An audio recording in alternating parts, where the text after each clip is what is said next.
At 6 a.m., the HOA didn't just break a rule. They broke into my life. They dragged my boat out of the marina while my daughter cried on the dock, laughing like they'd won. What they didn't know was that I'd spent 25 years wiring marine electrical systems. And the moment that tow truck pulled away, it rolled straight into the trap I built for them. That morning, the marina felt colder than usual. The kind of cold that doesn't come from the air, but from the hollow space inside your chest when something important has been ripped away. Slip 47 looked wrong without my Grady White sitting in it. The boat had been there for years, a familiar shape against the morning light, a piece of our history floating steady even when life wasn't. Now there was nothing but black water reflecting the slow sunrise and the trembling reflection of my daughter, Emma, who was trying hard not to break down again. She kept whispering, "Dad, why would they do this? Why?" I didn't answer. Not yet. Because she didn't know the truth. She thought they stole it out of power, hatred, and pettiness. She didn't know I let them. She didn't know that boat was already prepared long before Karen's crew hooked it to the tow winch. She didn't know the trap began the moment Karen decided she wanted a fight, but she'd understand soon enough. 3 years before this mess, life had hit us like a storm we didn't see coming. Losing my wife, Elena, wasn't something either of us recovered from. The hospital bills that stacked up after her final fight with illness left our accounts empty. Everything we'd built felt like sand slipping through our fingers.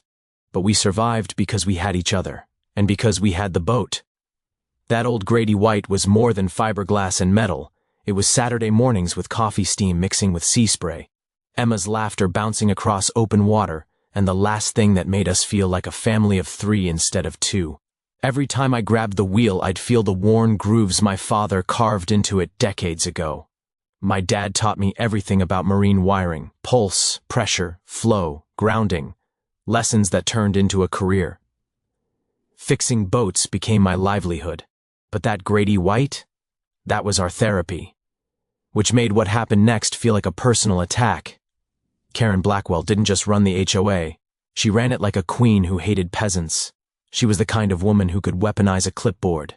50-something, sharp blonde bob, oversized sunglasses even on cloudy days, and the confident strut of someone who thought the marina was her private estate. She drove a white Mercedes with a custom plate that literally read B0ATB0SS.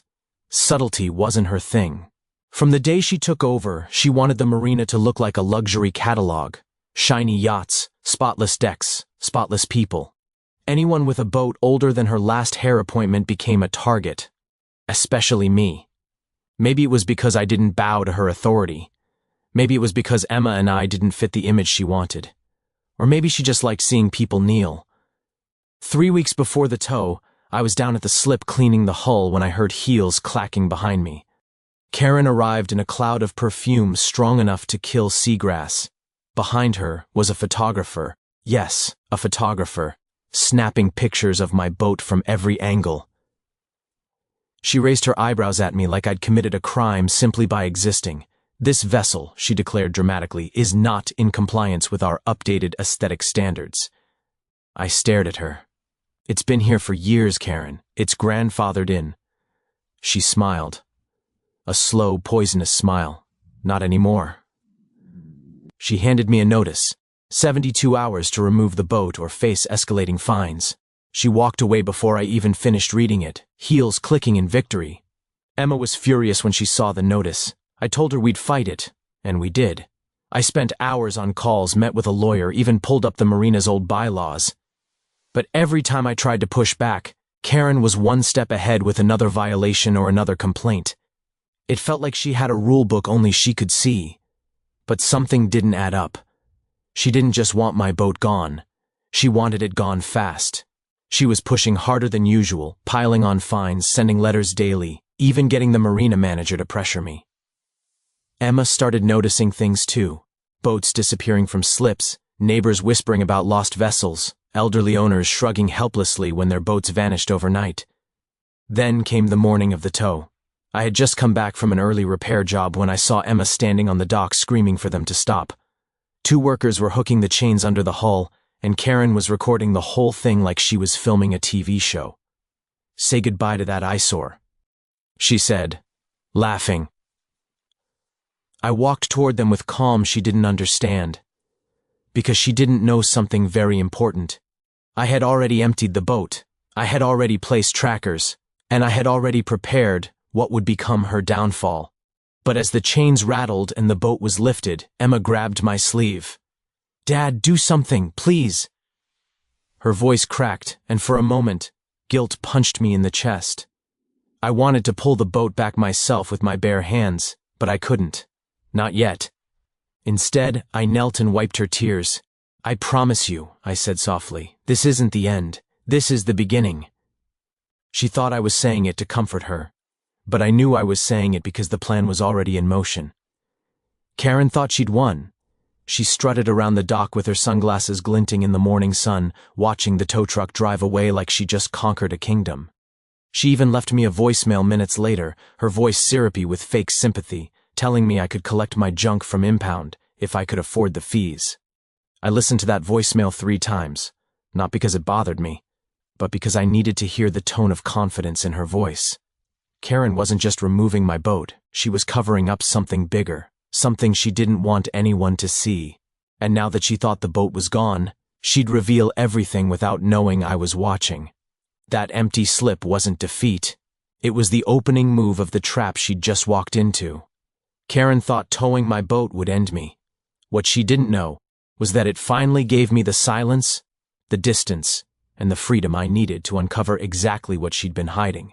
For the first time in months, I wasn't spending every free minute patching up old panels on the Grady White or trying to keep us afloat financially. I had time to watch, to listen, to track patterns. And the more I looked, the more I realized Karen's obsession with aesthetic standards wasn't about beauty at all. It was about control and profit. The first clue came from the impound lot. When I called to confirm the boat was there, the guy sounded stressed, like he was juggling too many complaints at once. "Yeah, sir, your boat's here, but just so you know, we're full. Like, unusually full."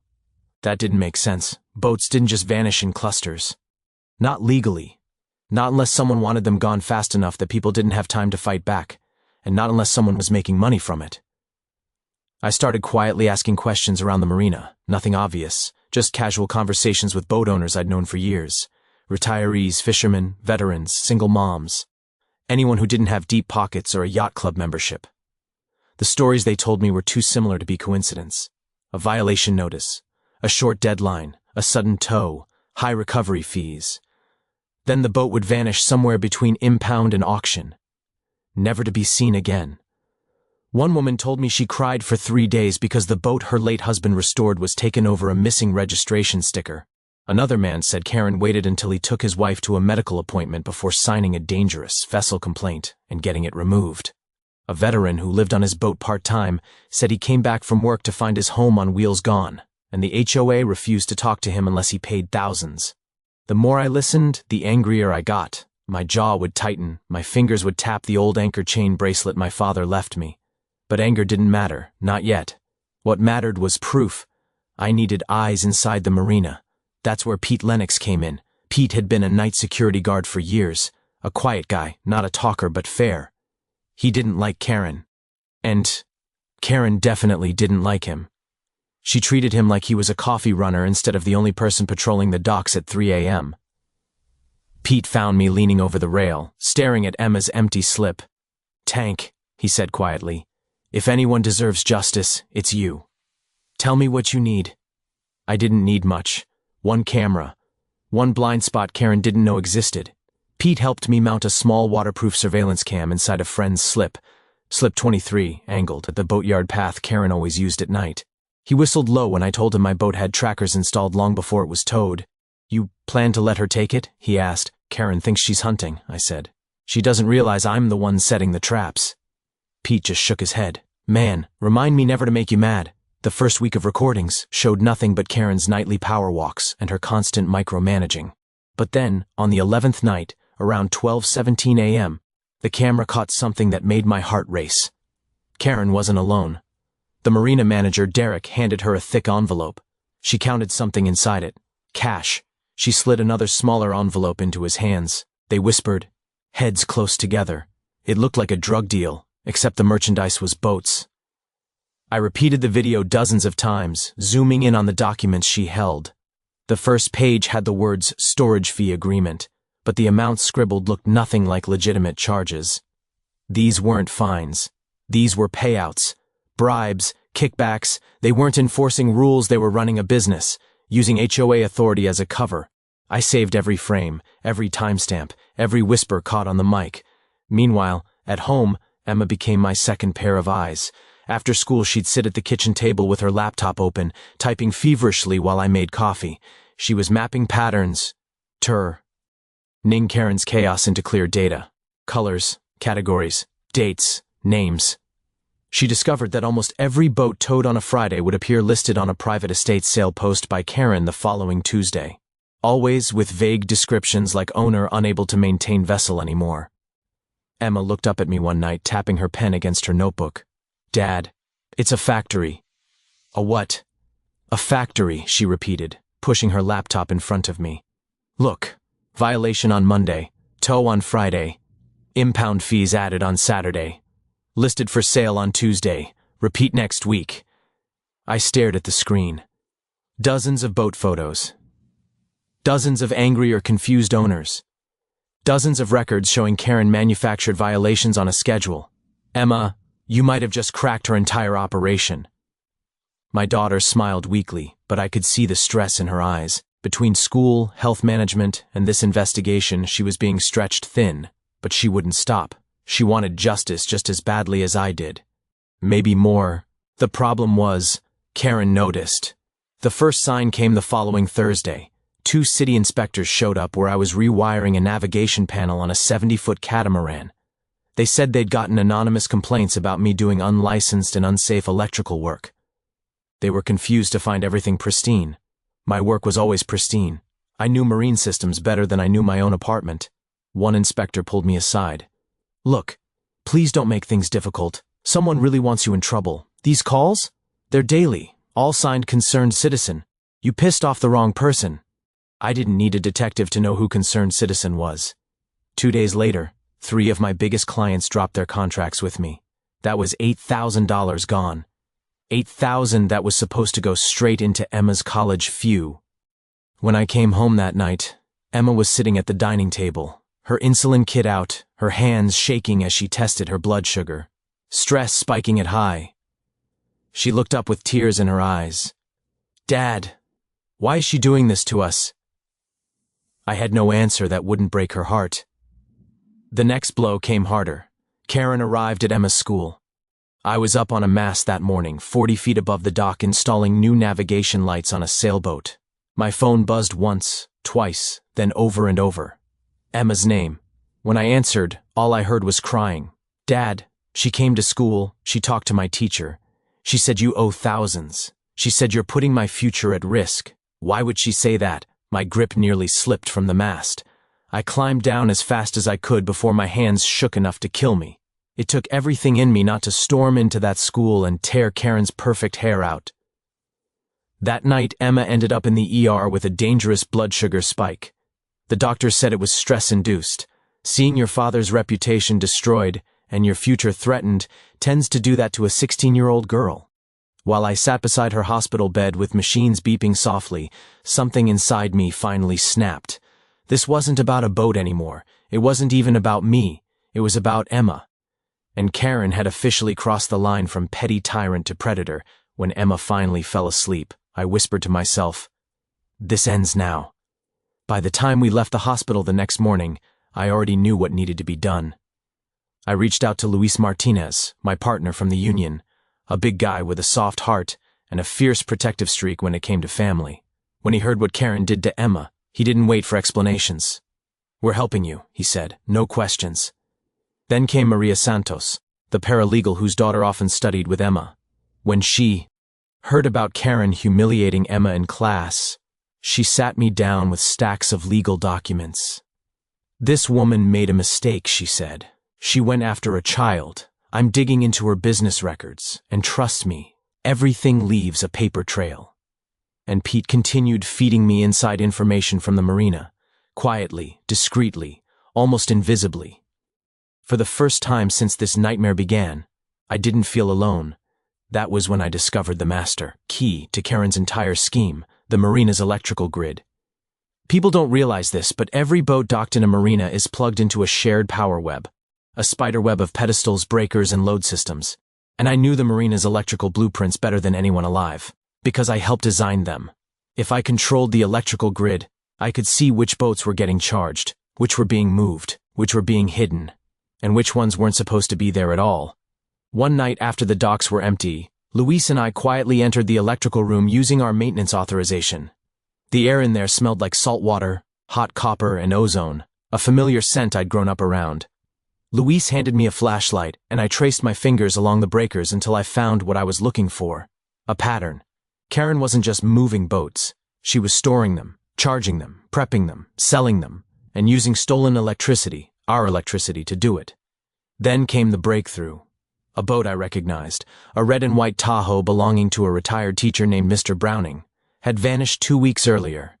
He swore up and down he'd paid his fees. Karen claimed he ignored her notices. His boat was gone, but the electrical logs didn't lie. That boat had been powered up after its removal, which meant one thing: it wasn't in impound, it wasn't in auction. It was somewhere Karen didn't want anyone to look, and I knew exactly where. Luis and I shared a look. "We're close," he said. "No," I replied, "she is," because Karen had no idea the trap she'd triggered the moment she touched my boat. The quiet kind of trap you build slowly, patiently, carefully. The kind that waits, and then closes all at once. Karen didn't back down. She doubled down. And the moment she realized I wasn't breaking under the pressure, she shifted her entire strategy from harassment to destruction. It started small. A rumor here, a whisper there. Suddenly people at the marina were giving me strange looks, stepping away when I approached, clutching their coffee cups like I was contagious. Clients who once trusted me with their million-dollar vessels suddenly didn't need work done anymore. Every day, another job fell through. Every day, another blow landed. But the real hit came one afternoon when I walked into the supply store to pick up wiring harnesses. The clerk, someone I'd known for 10 years, barely looked at me. Instead, he gestured to a flyer taped near the register. My heart dropped the moment I saw it. A printed sheet with my name in bold. "Be cautious." Multiple complaints filed regarding unsafe marine electrical work. It didn't have Karen's signature, but her fingerprints were all over it. My phone buzzed while I was still staring at the flyer. A client canceled a $3,000 rewiring job. A minute later, another canceled a battery system installation worth $2,000. $5,000, gone in less than 5 minutes. That wasn't an accident. That was a hit job. And Karen was the one pulling the trigger. I walked out to my truck, gripping the steering wheel so hard the leather creaked. The marina was quiet, but the quiet felt wrong, like everyone knew something about me that I didn't know yet. Then my phone rang again. It was the fire chief. He wasn't angry, just tired. "Tank," he said, "we got a complaint claiming your wiring job near the children's swim area created a fire hazard. We have to look into it. Protocol." I swallowed hard. "Chief, you know my work." "I do, and that's the only reason I'm calling you personally," he said. "But someone is trying real hard to bury you." He didn't have to say who.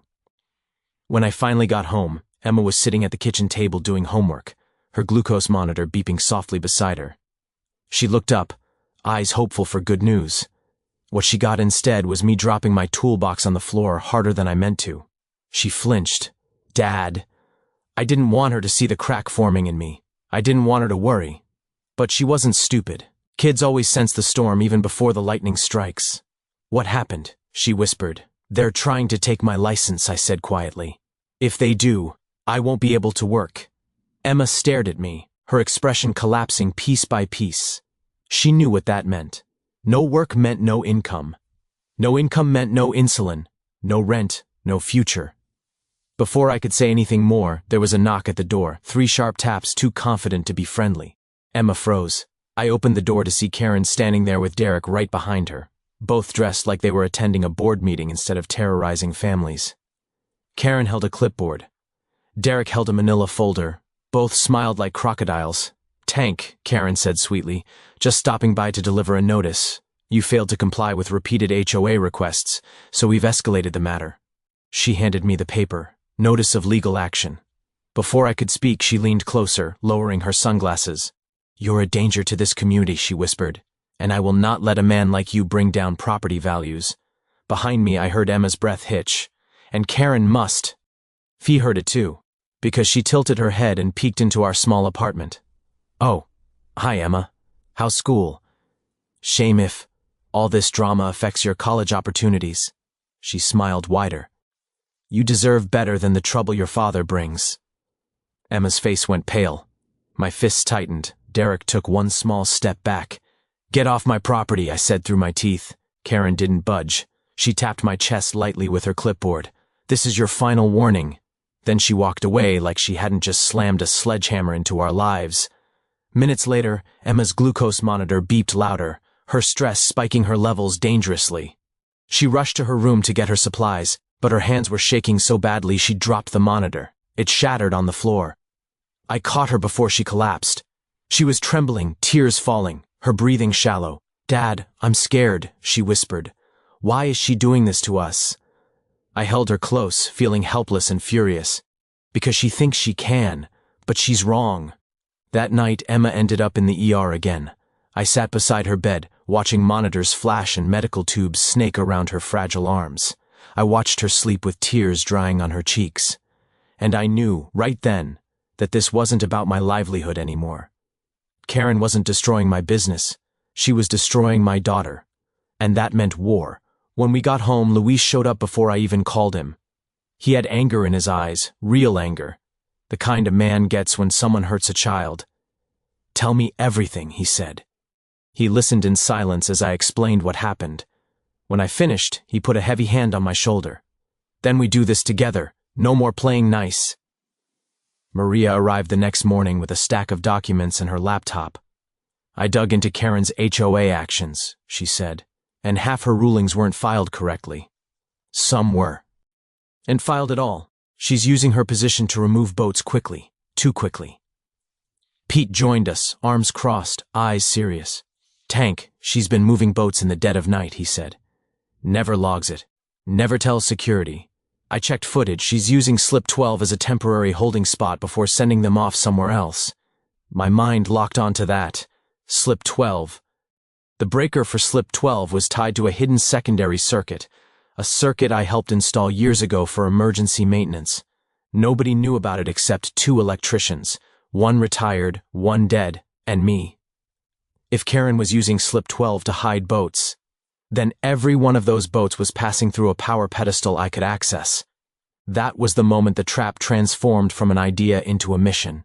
I dug through old notes from my dad, manuals, sketches, diagrams. I remembered the clever little devices we'd rigged back when he was teaching me how to troubleshoot marine systems. Small, waterproof, nearly invisible add-ons that could be placed inside wiring compartments without interfering with normal operation. And suddenly, I knew exactly what I needed to build. Under Luis's garage lights, surrounded by spare wires, soldering irons, and old circuit boards, I began building the first device. A tiny module, no larger than a matchbox, designed to react to a specific electrical frequency the Marina grid could transmit. If connected to a bilge area or battery line, it could activate any trigger we wanted. A marker, a signal, a warning, evidence. Emma watched from the couch, wrapped in a blanket but determined to help. She held my father's old flashlight steady. What's it going to do? She asked softly. When the time comes, I said, soldering a wire into place.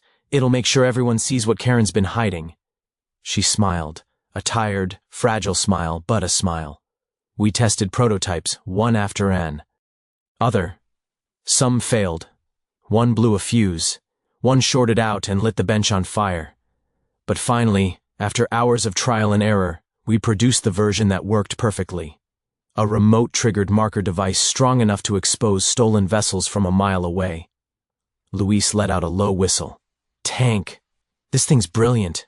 It's not brilliant, I said. It's necessary. But the hardest part was still ahead. We had to get these devices onto the boats under Karen's control, quietly, invisibly, and without getting caught. For 2 weeks straight, Luis and I worked nights, We slipped through Marina shadows like ghosts, using maintenance keys and knowledge only electricians had. We installed modules on hulls Karen had stolen, on boats she hid, on vessels listed in her estate sales. Every device was tucked neatly into wiring compartments she'd never check, but Karen didn't stay idle. She escalated. One night, as we finished wiring the 7th boat, Maria called, her voice shaking. "Tank, there's news." On her screen was a headline that punched me straight in the gut. Marine electrician suspected in potential marina vandalism incident. Karen had found new angles. She filed reports claiming I threatened her, claimed I was sabotaging the marina, claimed I was unstable. Rumors spread fast. Neighbors whispered. Clients vanished. Even union members doubted. But the worst came 3 nights later. At 2:47 a.m., the fire alarm exploded through our apartment building. Emma and I ran into the hallway with dozens of neighbors. Smoke billowed from the electrical room below our unit, flames shooting out like something was feeding the fire from inside. Firefighters rushed in, shouting for residents to evacuate. I grabbed Emma's hand and ran, when the chief told me accelerant was found, meaning it was deliberate. I didn't need him to finish the sentence. Karen. She'd escalated far. Harassment, to attempted destruction. But fire can burn evidence. Good thing mine was already backed up, stored and hidden where flames couldn't reach. She thought she'd destroyed my case. She had no idea she'd just handed me another crime to add to her list. When Emma and I returned to Luis's garage, our temporary safe house, I held my daughter close. The fear in her eyes hardened into something else. Resolve. "She tried to burn us out," Emma whispered. "She really tried to do it." I nodded. "And that means she's running out of time." The marina was quiet, too quiet. The water barely moved, the air was still, and even the gulls seemed to sense something was about to break.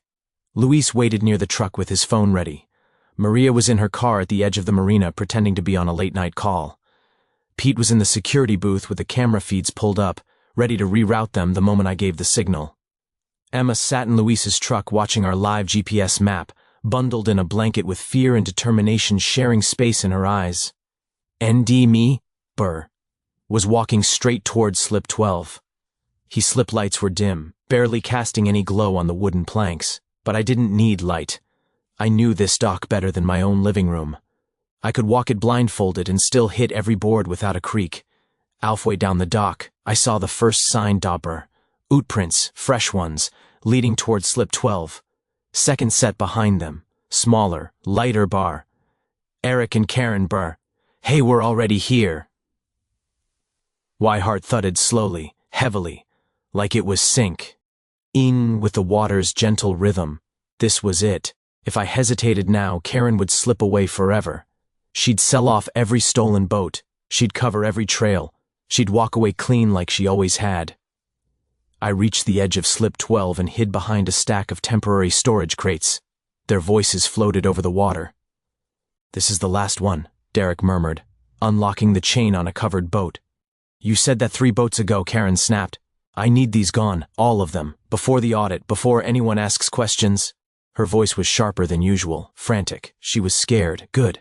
Derek lifted the cover off the boat, and there it was, my boat, the Grady White, the same boat she laughed about taking, the same boat she thought would break us.